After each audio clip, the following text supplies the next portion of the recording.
Kami sungguh bersyukur kepadamu Tuhan. Biar kiranya pagi ini kami menemuimu, kami menjumpaimu, dan kami melihat kuasa-Mu dinyatakan. Kami sungguh bersyukur untuk generasi yang dipersembahkan di hadapan-Mu. Kami percaya anak laki-laki, anak-anak adalah milik pusaka dari Tuhan. Bagaimana Engkau menyiapkan mereka seperti anak panah yang disiapkan dan akan membuat penuh tabung panah pahlawan. Dan pahlawan itu adalah orang tua yang akan berbahagia karena melihat anak mereka hidup di dalam jalan-jalan Tuhan.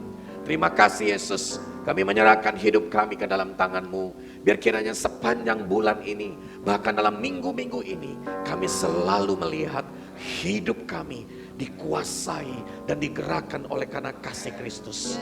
Terima kasih Bapa, apapun yang kami lakukan, di waktu kami memuji dan menyembah-Mu, di waktu kami mendengar firman-Mu, di waktu kami melakukan apapun dalam aktivitas kami sehari-hari, kami melihat Kristus ada di dalamnya. Terima kasih Yesus, kami menyerahkan segala sesuatu, hati kami khususnya, seperti tanah yang subur, agar benih firman yang ditaburkan akan bertumbuh, berbuah, berlipat ganda, 30, 60, bahkan menjadi 100 kali lipat dalam hidup kami. Terima kasih Yesus, kami siap untuk mendengarkan, kami siap untuk melakukan kebenaran firman Tuhan. Biar kiranya seluruh jemaat Tuhan yang dikasih oleh Dia, mari kita yang siap mendengar dan melakukan firman Tuhan, sama-sama kita katakan amin. Amin. Berikan kemuliaan yang terbaik kepada Tuhan saudara. Dan sebelum kita duduk, saya mau saudara katakan kepada sebelahmu, mari siapkan hati mendengarkan firman Tuhan. Wow, puji Tuhan. Silakan duduk. Shalom. Ya, selamat pagi. Saya bersyukur sekali untuk kesempatan yang diberikan untuk melayani di tengah-tengah gereja Sidang Jemaat Allah Batu Tulis. Dan kepada Pastor Peter Buntoro bersama dengan istri, dan juga kepada seluruh tim majelis yang ada di gereja ini, dan bahkan kepada semua kita, para pekerja dan jemaat, saya percaya kita selalu sehat dan sejahtera dalam Tuhan. Amin. Ya, dan hari ini saya bersyukur kalau memiliki kesempatan. Tentunya saya tidak perlu memperkenalkan panjang lagi.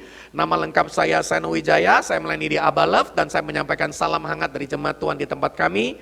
Dan hari ini saya mau ajak kita semua membaca Kisah Rasul 1 ayat yang ke-8. Ayat ini mendasari dari firman Tuhan yang kita akan pelajari atau kita akan praktekkan ya dalam kehidupan kita. Kisah Para Rasul 1 ayat yang ke-8, ayat yang sering kita sudah baca, namun kembali kita akan mengulang. Mari kita baca bersama-sama. Tetapi kamu akan menerima kuasa kalau Roh Kudus turun ke atas kamu. Dan kamu akan menjadi saksiku di Yerusalem dan di seluruh Yudea dan Samaria dan sampai ke ujung bumi. Amin saudara.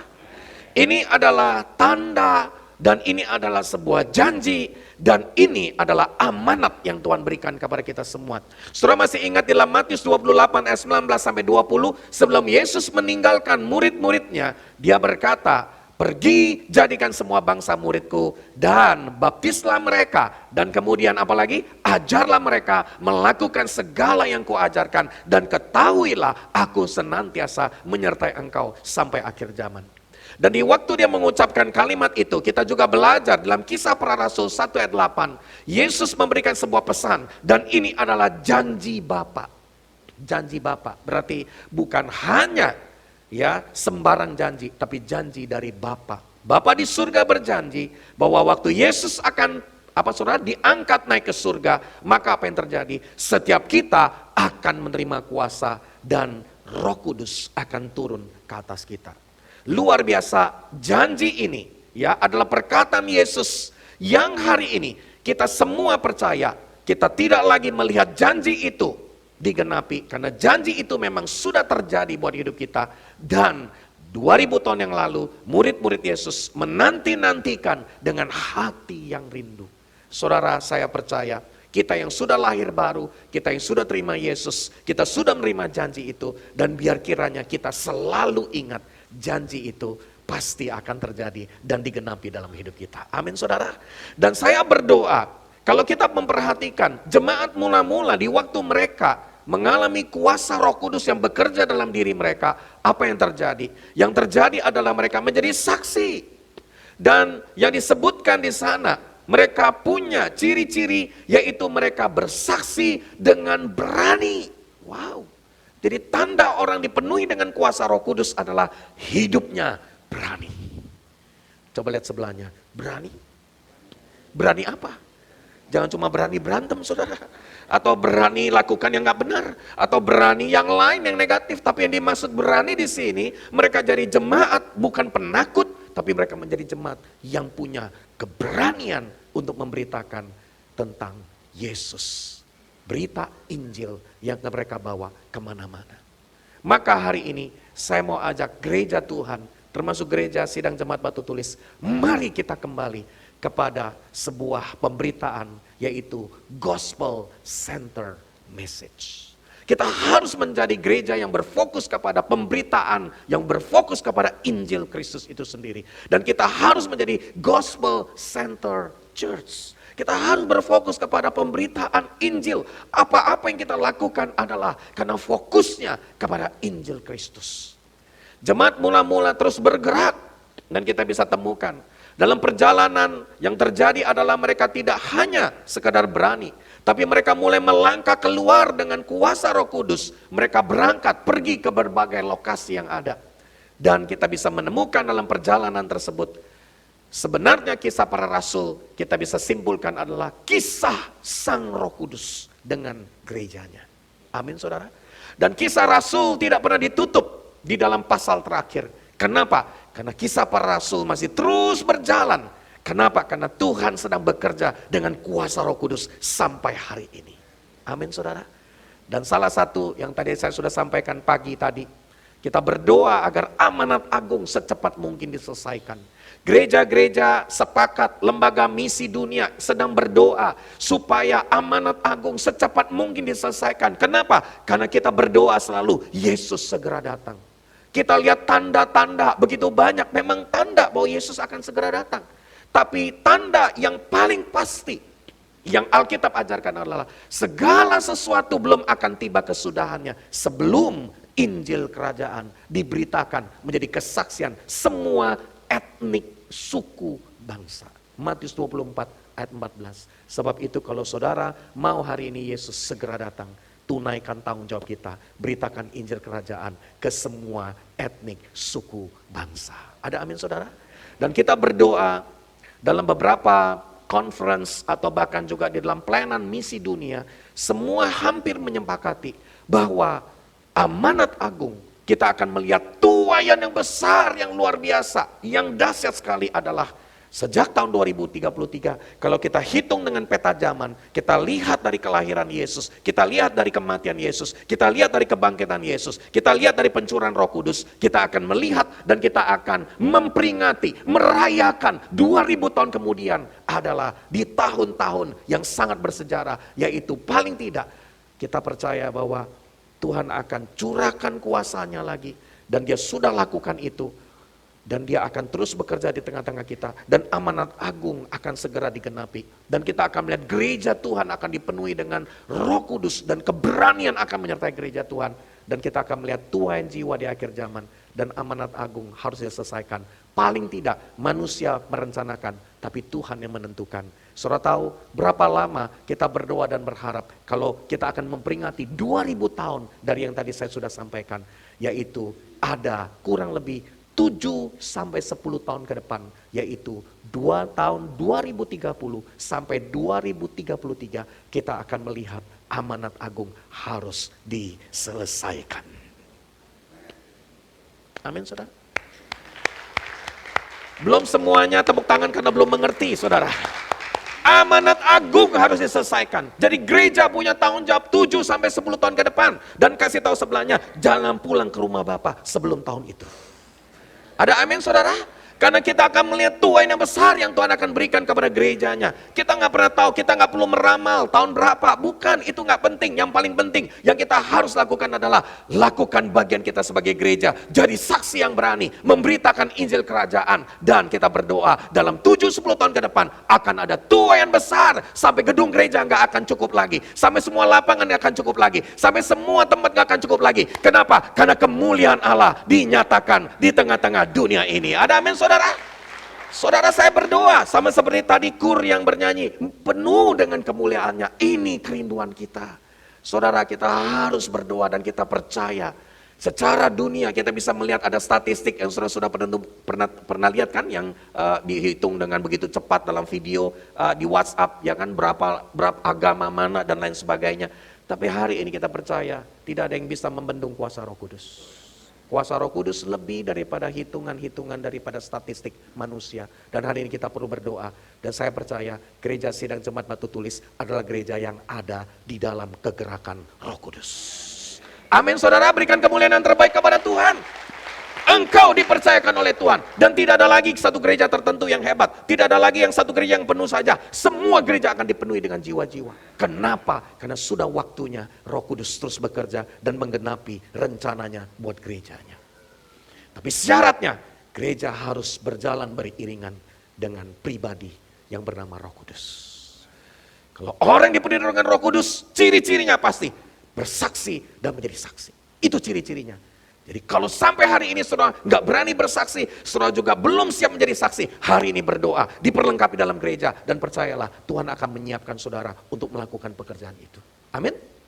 Nah, di dalam perjalanan tersebut, saya mau ajak saudara melihat ada satu kota di mana Rasul Paulus sebagai salah satu pribadi yang dirubah oleh Tuhan, dia menjangkau ke sebuah kota yang bernama Athena.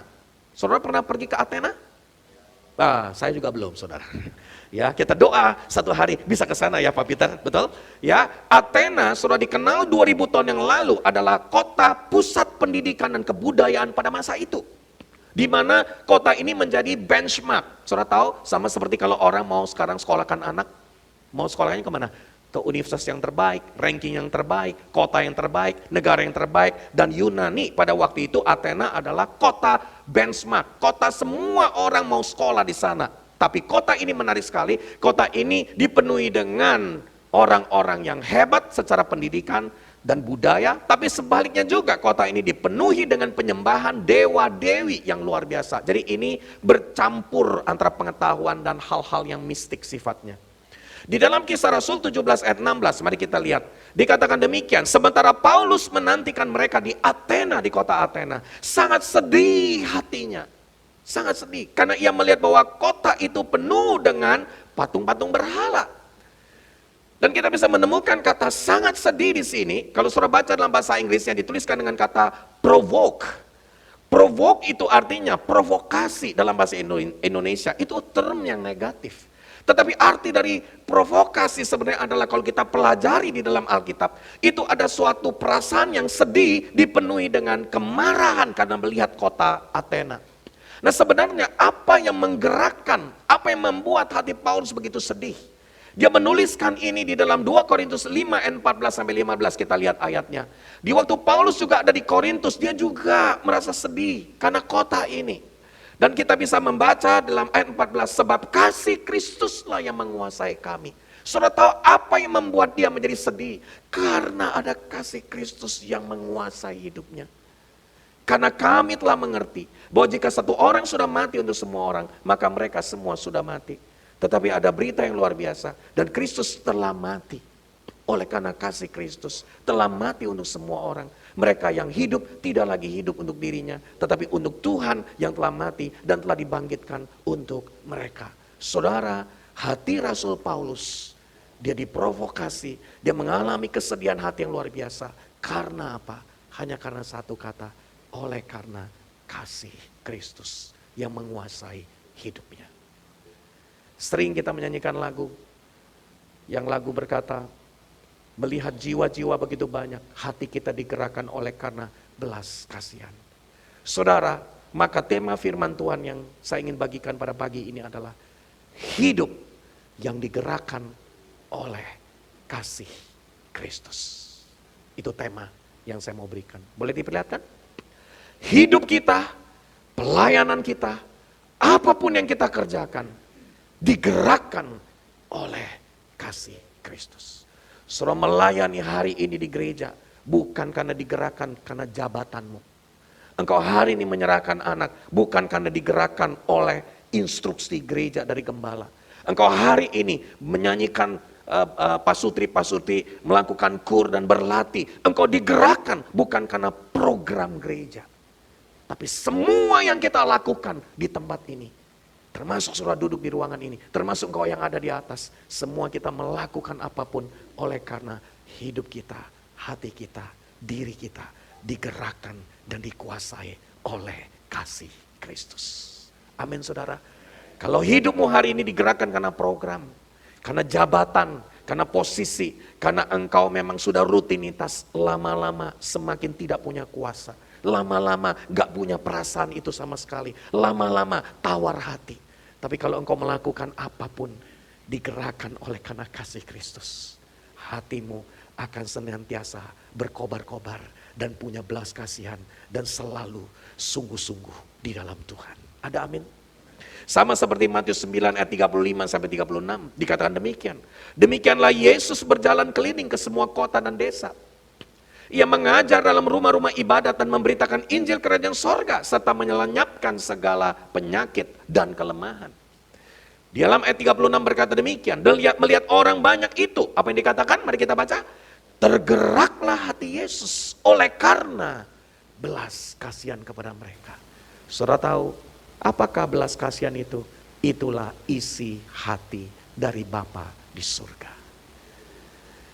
Seperti Bapa sayang akan anaknya, sedemikian Bapa begitu mencintai manusia di dunia ini. Karena begitu besar kasih Bapa akan dunia ini, Dia mengirimkan anaknya yang tunggal, supaya tidak ada seorang pun yang binasa, tapi semua kita menerima hidup yang kekal. Saudara hari ini, berapa